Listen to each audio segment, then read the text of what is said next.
The next morning, I blearily awoke after 2 hours of sleep, bundled myself onto one of the wagons, and proceeded to drowse away the morning.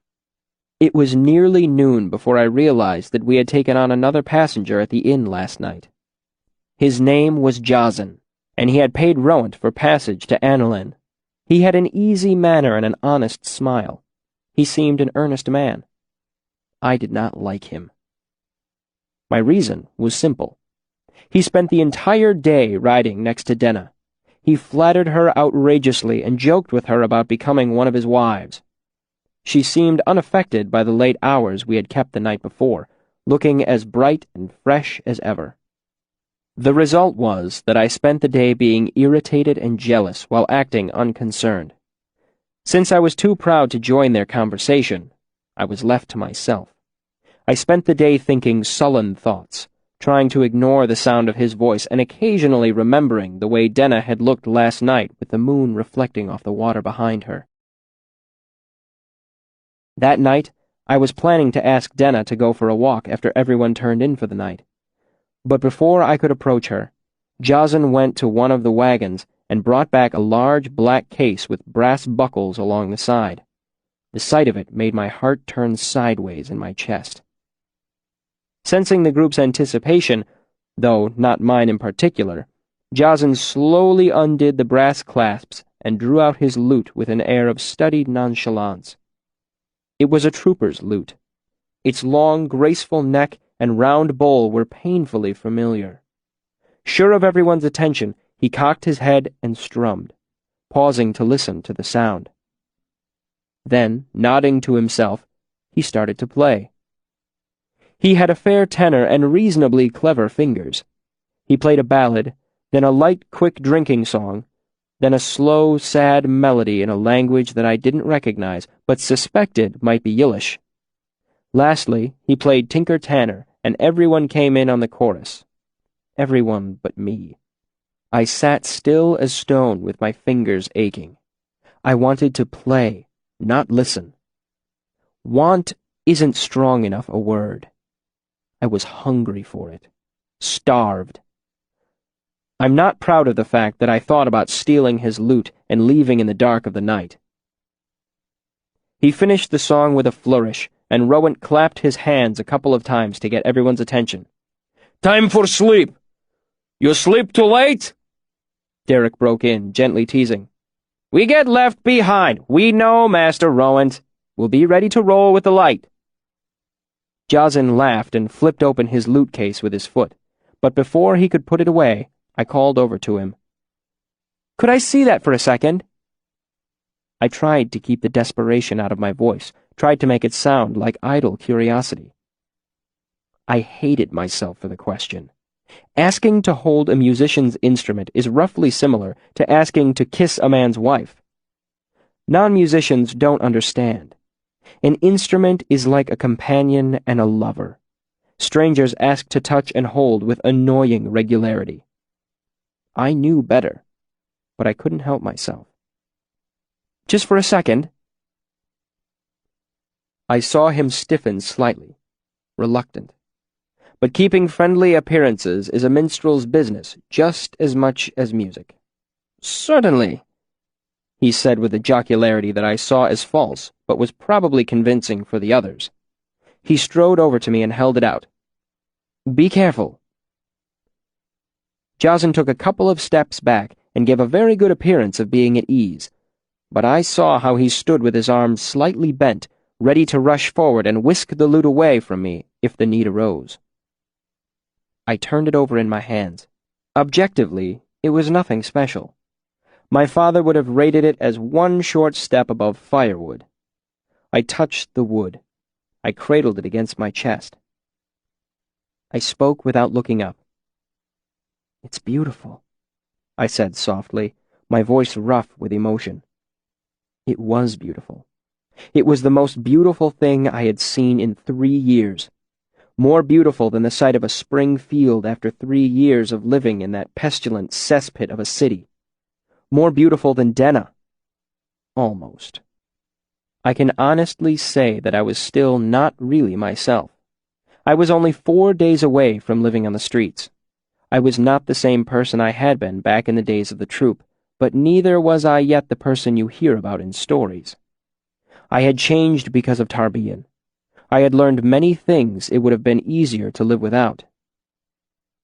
But sitting beside the fire, bending over the lute, I felt the hard, unpleasant parts of myself that I had gained in Tarbean crack. Like a clay mold around a now cool piece of iron, they fell away, leaving something clean and hard behind. I sounded the strings, one at a time. When I hit the third, it was ever so slightly off, and I gave one of the tuning pegs a minute adjustment without thinking. "Here now, don't go touching those." Jazan tried to sound casual. "You'll turn it from true." But I didn't really hear him. The singer and all the rest couldn't have been farther away from me if they had been at the bottom of the Sentha Sea. I touched the last string and tuned it too, ever so slightly. I made a simple chord and strummed it. It rang soft and true. I moved a finger, and the chord went minor in a way that always sounded to me as if the lute were saying sad. I moved my hands again, and the lute made two chords whispering against each other. Then, without realizing what I was doing, I began to play.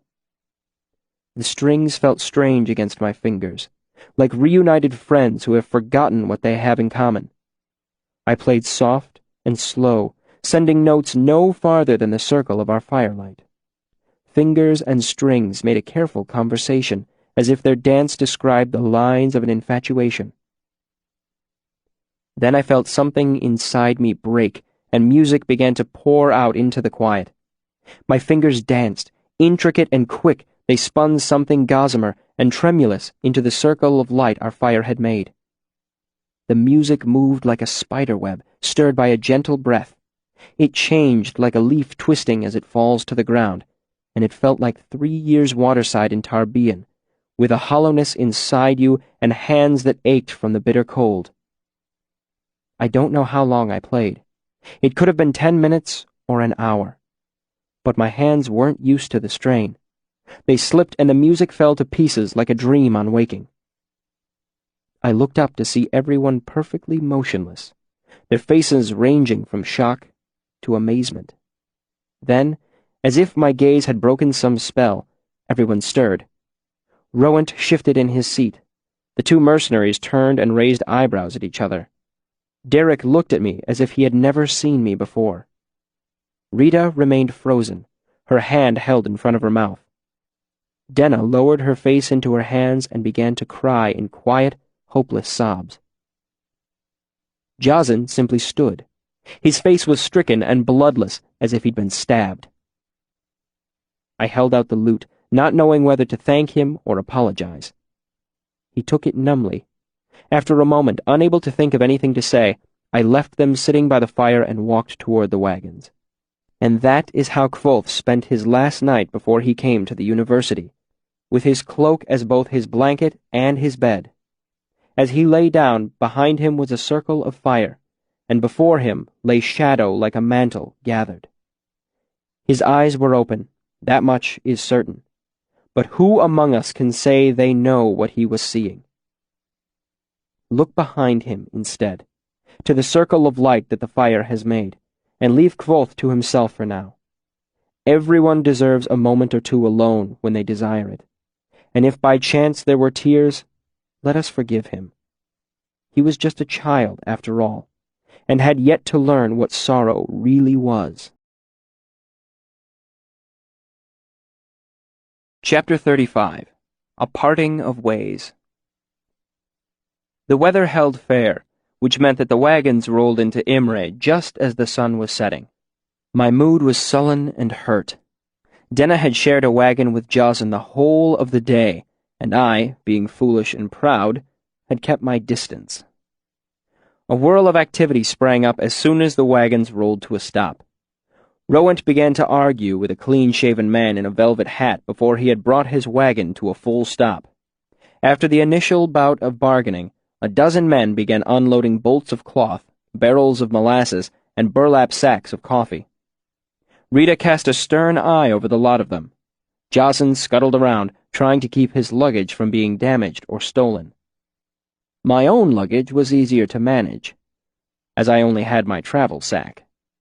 I retrieved it from between some bolts of cloth and moved away from the wagons. I slung it over one shoulder and looked around for Denna. I found Rita instead. "You were a great help on the road," she said clearly. Her Turan was much better than Rowan's, with hardly any trace of Siaro accent at all. "It is nice to have someone along who can unhitch a horse without being led by the hand." She held out a coin to me. I took it without thinking. It was a reflex action from my years as a beggar, like the reverse of jerking your hand back from a fire. Only after the coin was in my hand did I take a closer look at it. It was a whole copper jot, fully half of what I had paid to travel with them to Imre. When I looked back up, Rita was heading back toward the wagons. Not sure what to think, I wandered over to where Derek sat on the edge of a horse trough. He shaded his eyes against the evening sun with one hand as he looked up at me. "On your way, then? I almost thought you might stick with us for a while." I shook my head. "Rita just gave me a jot." He nodded. "I'm not terribly surprised. Most folks are nothing but dead weight," he shrugged. "And she appreciated your playing. Have you ever thought of trying out as a minstrel? They say Imre's a good place for it." I steered the conversation back to Rita. "I don't want Rowan to be angry with her. He seems to take his money pretty seriously." Derek laughed. "And she doesn't?" "I gave my money to Rowan," I clarified. "If he wanted to give some of it back, I think he'd do it himself." Derek nodded. "It's not their way. A man doesn't give money away." "That's my point," I said. "I don't want her to get in trouble." Derek waved his hands back and forth, cutting me off. "I'm not doing a good job of explaining myself," he said. "Rowan knows. He might have even sent her over to do it. But grown Sieldish men don't give away money. It's seen as womanish behavior. They don't even buy things if they can help it. Didn't you notice that Rita was the one who bargained for our rooms and food at the inn a few nights ago?" I did remember, now that he mentioned it. "But why?" I asked. Derek shrugged. "There isn't any why. It's just the way they do things.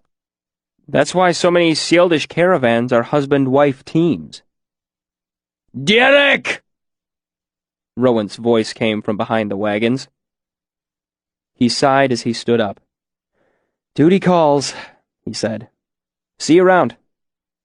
I tucked the jot into my pocket and thought about what Derek had said. The truth was, my troop had never gone so far north as to make it into the Skjold. It was unnerving to think I wasn't as world-wise as I'd thought. I slung my travel sack over my shoulder and looked around one last time, thinking that perhaps it would be best if I left without any troublesome goodbyes. Denna was nowhere to be seen. That settled it then. I turned to leave, and found her standing behind me. She smiled a little awkwardly with her hands clasped behind her back. She was lovely as a flower and totally unconscious of it. I was suddenly short of breath, and I forgot myself, my irritation, my hurt. "You're still going?" she asked. I nodded. "You could come to Annalyn with us," she suggested. "They say the streets are paved with gold there. You could teach Jocelyn to play that lute he carries around," she smiled. "I've asked him. He said he wouldn't mind." I considered it. For half a heartbeat, I almost threw my whole plan aside just to stay with her a little longer. But the moment passed, and I shook my head. "Don't look like that," she chided me with a smile. "I'll be there for a while. If things don't work out for you here," she trailed off hopefully. I didn't know what I could do if things didn't work out for me here. I was hanging all my hopes on the university. Besides, Annalyn was hundreds of miles away. I barely owned the clothes on my back. How would I find her? Denna must have seen my thoughts reflected on my face. She smiled playfully. I guess I'll just have to come looking for you then. We Rue are travelers. Our lives are composed of meetings and partings, with brief, bright acquaintances in between. Because of this, I knew the truth. I felt it, heavy and certain in the pit of my stomach. I would never see her again. Before I could say anything, she looked nervously behind her. I had better go. Watch for me. She flashed her impish smile again before turning to walk away. I will, I called after her. I'll see you where the roads meet. She glanced back and hesitated for a moment, then waved and ran off into the early evening twilight. Chapter 36. Less Talents. I spent the night sleeping outside the city limits of Imre in a soft bed of heather. The next day I woke late, washed in a nearby stream, and made my way west to the university. As I walked, I watched the horizon for the largest building in the university. From Ben's descriptions, I knew what it would look like. Featureless, gray, and square as a block, larger than 4 granaries stacked together. No windows, no decorations, and only one set of great stone doors. 10 times 10,000 books. The archives. I had come to the university for many reasons, but that was at the heart of it. The archives held answers, and I had many, many questions. First and foremost, I wanted to know the truth about the Chandrian and the Emir. I needed to know how much of Scarpi's story was the truth. When the road crossed the Omethi River, there was an old stone bridge. I don't doubt that you know the type. It was one of those ancient, mammoth pieces of architecture scattered throughout the world, so old and solidly built that they have become part of the landscape, not a soul wondering who built them or why. This one was particularly impressive.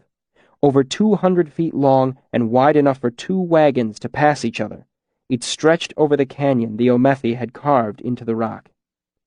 When I reached the crest of the bridge, I saw the archives for the first time in my life, rising like some great gray stone over the trees to the west. The university lay at the heart of a small city, though truthfully, I hesitate to call it a city at all. It was nothing like Tarbian, with its twisting alleys and garbage smell. It was more of a town, with wide roads and clean air. Lawns and gardens were spaced between small houses and shops. But since this town had grown up to serve the peculiar needs of the university, a careful observer could note small differences in the services the town provided. For instance, there were 2 glass blowers, 3 fully stocked apothecaries, 2 binderies, 4 booksellers, 2 brothels, and a truly disproportionate number of taverns. One of them had a large wooden sign nailed to its door proclaiming, "No sympathy."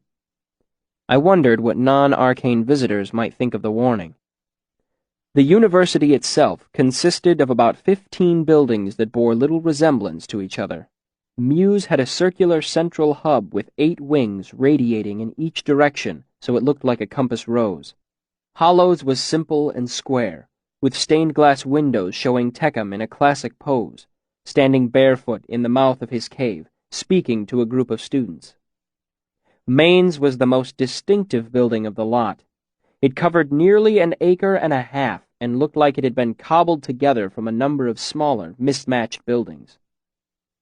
As I approached the archives, its gray, windowless surface reminded me of an immense greystone. It was hard to believe, after all the years of waiting, that I was finally there. I circled around it until I found the entrance, a massive pair of stone doors standing wide open. Over them, chiseled deep into the stone, were the words Vorfalen Renata More. I didn't recognize the language. It wasn't Siaru, maybe Yiddish or Temic. Yet another question I needed answers for. Through the stone doors were a small antechamber with a more ordinary set of wooden doors inside. I tugged them open and felt cool, dry air brush past me. The walls were bare gray stone, lit with a distinctive, unwavering reddish light of sympathy lamps. There was a large wooden desk with several large ledger-type books lying open atop it. At the desk sat a young man who looked to be a full-blooded Sield, with the characteristic ruddy complexion and dark hair and eyes. "Can I help you?" he asked, his voice thick with the harsh burr a Sierro accent makes. "I'm here for the archives," I said stupidly. My stomach was dancing with butterflies. My palms were sweaty.